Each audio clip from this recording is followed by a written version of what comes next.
Welcome to a new edition of the Neon Jazz interview series with jazz vibraphonist and composer Chris Dingman on the 2021 CD called Journeys Volume 1.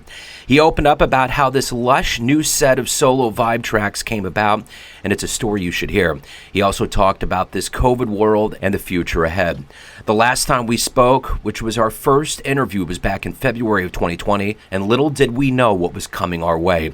This is a whole different conversation. Enjoy. You know, I'm thinking about, in the capacity within which I'm in, where I get CDs all the time in the mail, I want to come up with a term for an album that immediately arrests you and gets you, and you're like, wow, that's what your album did to me. It was one of those things where there is such a subtle, almost hypnotic lushness to what you're doing that, and I love the vibes anyway, so I'm already biased, but there's something about this that just totally stopped me in my tracks. Now, I hear all kinds of wonderful new jazz all the time, but there's certain albums where I'm like, especially now in like this kind of COVID period, and I'm listening to what people have been doing, this is a wonderful album. I just got to say up front.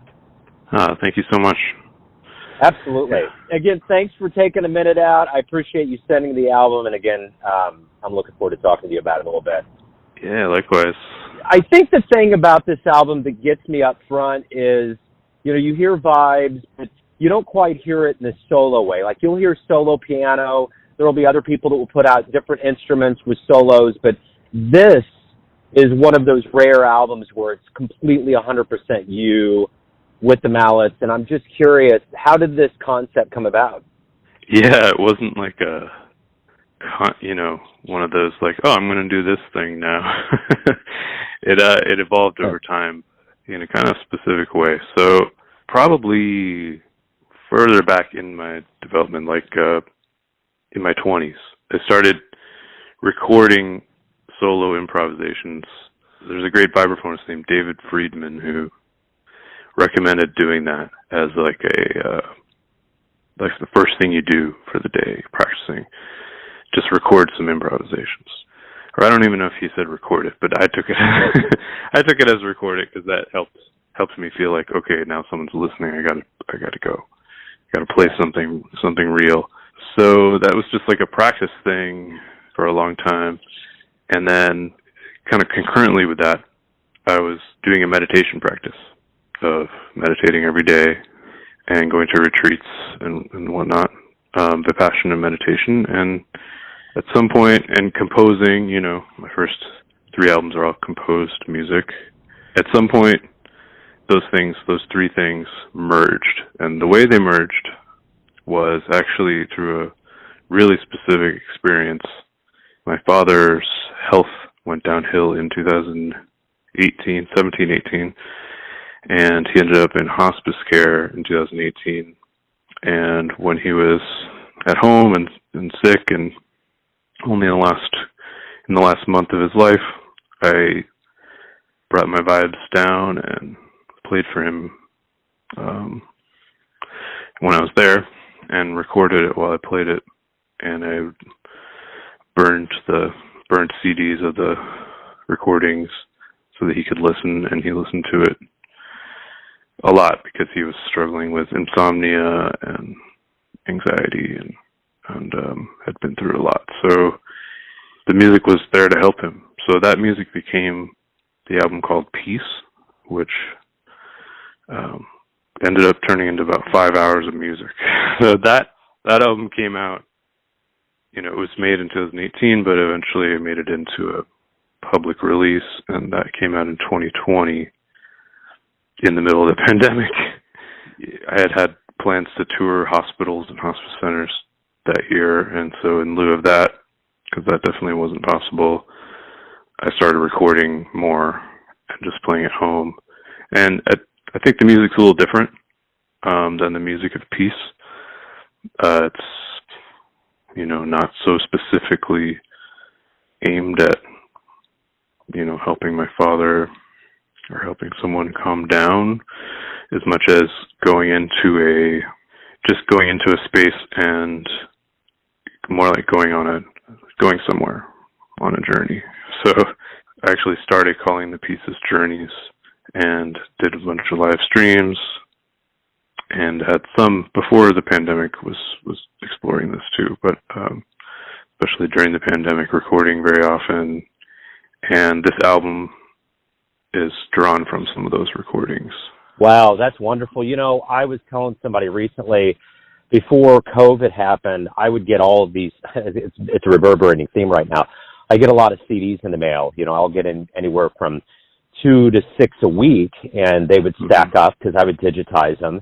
And I was just like, the rest of the world needs to hear these. So I went to a local hospice, the Kansas City Hospice House here, and I would donate them. And wow. they were very grateful because they did not have a jazz collection. I think that's, that backdrop is very interesting. So, you know, based on what you said, I get it. But as far as like right now putting this out for the listeners, what do you hope they get from this? How do you hope they interact with this project and feel about it? Can't predetermine what anyone's response is going to be, but I do hope that people can get into a place where it's a place of maybe more like a meditative place, or even a creative type of place, like a reflective writing, or any whatever kind of a flow state that you can get into, whatever that is for you. That can look different for any number of people. But I think it's great for that kind of thing. And actually, when I am producing these tracks, when I'm mixing them and bouncing them down, and I'm listening back, I often write sort of like a stream of consciousness writing response to the music. So I find it's really great for that. But really anything that you would do either creatively, that's one side, kind of more active, or more like just letting the music carry you somewhere, wherever that may be. It's really, I think that's what this particular music does. Even when I'm playing it, I'm often kind of seeing things almost like a dream unfolding in my mind while I'm playing it. So it feels like there's something to that. I'm still exploring that. Yeah, well, it's definitely dreamy for sure. So, you know, we've gone through quite a time on planet Earth since March of 2020, and I'm curious, you know, during this time of self-reflection, what did you realize about yourself that maybe you didn't realize before that's going to make you stronger as you promote this album and hopefully move into the more live music arena as we go forward? I am still working that out, but one thing that has come up, I've definitely become a different person, and one thing that has happened for me since March 2020 is I started learning Mbira, the music of the Shona people of Zimbabwe. And Mbira, in case for people who don't know what that is, it's a little instrument with metal tines, metal flaps coming down, and you play them with your thumbs and also a finger, one of your fingers, and it's beautiful. It's actually, it feels like, to me, the closest thing to vibraphone that I've heard, you know, or kind of like it feels more like a vibraphone than a marimba to me, like in terms of how the music, it's metal ringing, it's similar, the way you actually play it, in a way it's similar. And but the main thing with that music is it's all about healing and all about connecting with your ancestors and connecting with spirits. So it's very spiritual music, beautiful, and that experience of learning that music and the singing and everything about what that music is about has really transformed me. I don't know how to describe it, but I feel like I've changed as a result, and it's definitely changed my playing as well.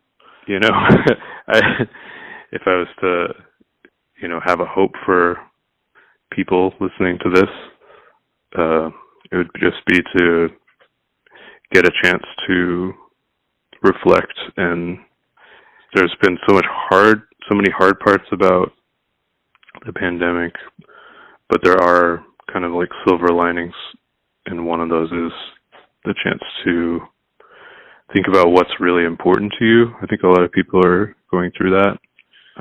You see it with everyone like changing their careers and changing how their lives are structured.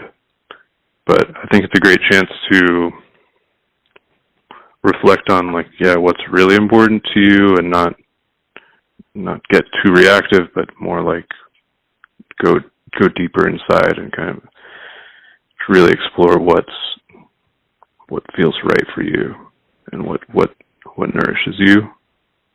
And I actually think this music could help with that type of reflection.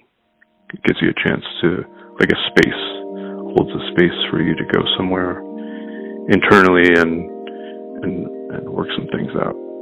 Well, I'll tell you what, it did for me. It's a wonderful album. I was just in a trance listening to it.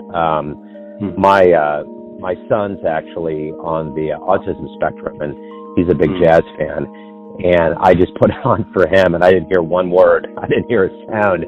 He was just, I could just feel that he was totally into it. But Chris, man, hey, thanks again for sending over the music. It was a wonderful surprise. Good luck with it. Good luck with the return. Have a great holiday season, man. Thank you. You too. Happy holidays. All the best for next year. Thanks for listening and tuning in to another Neon Jazz interview, where we give you a bit of insight into the finest cats in New York City, Kansas City, and spots all over the world, giving fans all that jazz. Thanks to Chris for his continued excellence on the vibes and his stories. If you want to hear more interviews, go to Famous Interviews with Joe Domino on the iTunes Store. Visit neonjazz at youtube.com, and for everything Neon Jazz all the time, go to the neonjazz.blogspot.com. Until next time, enjoy the jazz, my friends.